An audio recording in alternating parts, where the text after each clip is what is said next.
రోజు దేవుని వాగ్దానం అపోస్తలుల కార్యాలు 12వ అధ్యాయం 8వ వచనం.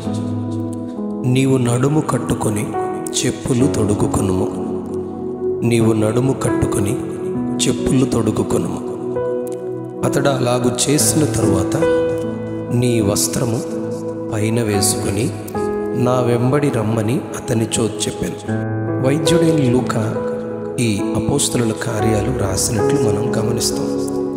4 సువార్తలు మత్తయి, మార్కు, లూకా, యోహాను సువార్తలలో యేసుక్రీస్తు ప్రభు జననము, ఆయన పరిచర్య, ఆయన శ్రమలు, మరణము, పునరుద్ధానము, తరువాత ఆయన పైనుండి శక్తి పొందుకున్న వరకు మీరు పట్టణములో నిలిచియుండుడని చెప్పిన మాట ప్రకారం మేడగదిలో కూడి ఏక మనస్సుతో ఎడతెగక ప్రార్థన చేస్తూ ఉంటారు.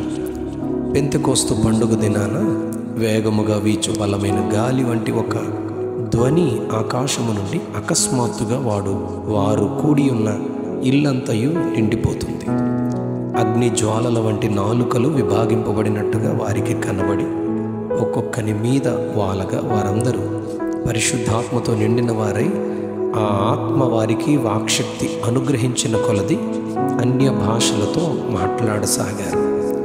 ఈ అగ్ని అభిషేకం వారు పొందిన తరువాత యెరూషలేములోను యూదయ సమరయ దేశముల యందు సువార్తను భూదిగంతముల వరకు ప్రకటిస్తూ యేసే క్రీస్తుని వాక్యము ద్వారా రుజువు చేస్తూ ఎన్నో సూచక క్రియల ద్వారా మహత్కార్యముల ద్వారా ప్రజలకు దేవుని ప్రకటిస్తూ ఉన్నారు.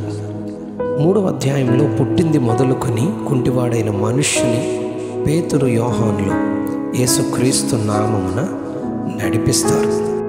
ఈ కార్యము అనంతరం వారిని పట్టుకొని ఎన్నో శ్రమలతో ప్రశ్నలతో వారిని ఆటంకపరుస్తూ అప్పటికే 2వ అధ్యాయం 41వ వచనం ప్రకారం పేతురు, యోహానుల శిష్యుల అపోస్తలుల పరిచర్య ద్వారా 3,000 మంది బాప్తిస్మం పొంది సంఘంలో చేర్చబడతారు. 4వ అధ్యాయం 4వ వచనం ప్రకారం 5,000 మంది పురుషులు సంఘంలో చేర్చబడతారు. ఈ పునరుద్ధాన సందేశం ద్వారా అనేకులు మారుమనసు పొందుటను బట్టి అధికారులు, పెద్దలు, శాస్త్రులు, ప్రధాన యాజకుడైన అన్నయు, కయపయు, యోహానును, అలెగ్జాంద్రును, ప్రధాన యాజకుని బంధువులందరూ పేతురు, యోహానుల యొక్క బలమును గూర్చి ప్రశ్నిస్తూ వారికి సమాధానం చెప్పలేక కూడి వచ్చిన సభ వారందరినీ వెలుపలికి పంపివేసి వారికి యేసు నామమును బట్టి ఏ మనుష్యులతోనూ మాట్లాడకూడదని బెదురు పెడతారు. కానీ వారు మేము కన్నవాటిని విన్నవాటిని చెప్పక ఉండలేమని చెప్పి సువార్తను ప్రకటిస్తూనే ఉంటారు. 7వ అధ్యాయంలో స్టెఫెనును సౌలు అధ్యక్షతలో రాళ్లతో కొట్టి చంపినట్లు మనం గమనిస్తాం.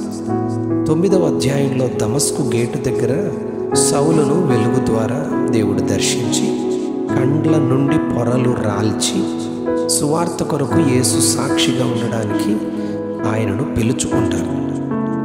10వ అధ్యాయంలో శతాధిపతి కొర్నేలిని క్రీస్తు శిష్యుడుగా ఒక దర్శనము ద్వారా తన బంధువులందరినీ ప్రభువారు రక్షిస్తారు, పరిశుద్ధాత్మతో అభిషేకిస్తారు. 10వ అధ్యాయం 47-48 వచనాల్లో ఈ విషయాలు ధ్యానిస్తాం. 12వ అధ్యాయంలో దాదాపు అదే సమయంలో హేరోదు యోహాను సహోదరుడైన యాకోబును ఖడ్గముతో చంపిస్తాడు. పేతురును చెరసాల్లో పెట్టిస్తాడు. కానీ సంఘమైతే అత్యాశక్తితో ప్రార్థిస్తుంది. ప్రభువు తన దూతను పంపి చెరసాలలో ఉన్న పేతురును వెలుపలికి తీసుకుని వస్తూ ఆ గది అంతా వెలుగుతో నింపబడడం, పేతురు సంకెళ్ళు ఊడిపడడం జరుగుతుంది. పేతురు ఇది కళ అని అనుకుంటాడు. దూత అతనితో నీవు నడుము కట్టుకొని చెప్పులు తొడుగుకొనుమని చెబుతూ పేతురు పైవస్త్రం వేసుకుని వెలుపలికి తీసుకుని ప్రార్థిస్తున్న ఆ ఇంటి దగ్గరకు, సంఘము ప్రార్థిస్తున్న ఇంటి దగ్గరకు దేవుని దూత నడిపిస్తాడు.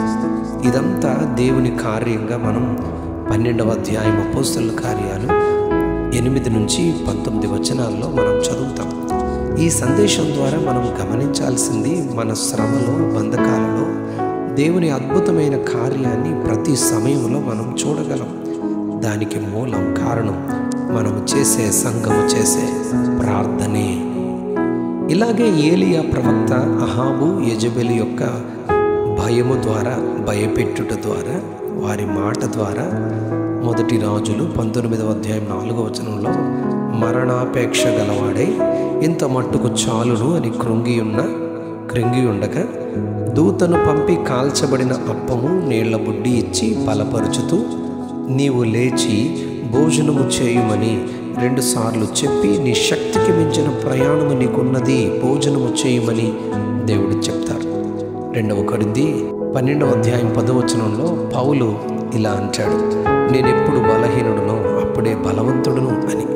బలహీనతలలో, నిందలలో, ఇబ్బందులలో, హింసలలో, ఉపద్రవములలో నేను సంతోషిస్తున్నాను అని చెబుతాడు.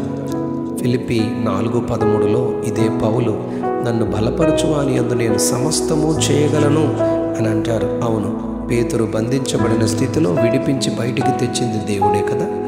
ఏలియాను బలపరిచి శక్తితో నింపి నిలువబెట్టి వాడుకున్నది దేవుడే కదా. మనలను బలపరిచే దేవుని ద్వారా శక్తిని పొందుకుని ఆయన కొరకు శక్తి కార్యములు పరిచర్యలో చేయుచు ప్రభు యొక్క రాకడ వరకు కొనసాగుదుము గాక. Amen, amen, amen. నీవు నడుము కట్టుకుని చెప్పులు తొడుగుకును. నీవు నడుము కట్టుకుని చెప్పులు తొడుగుకును. ఆమెన్.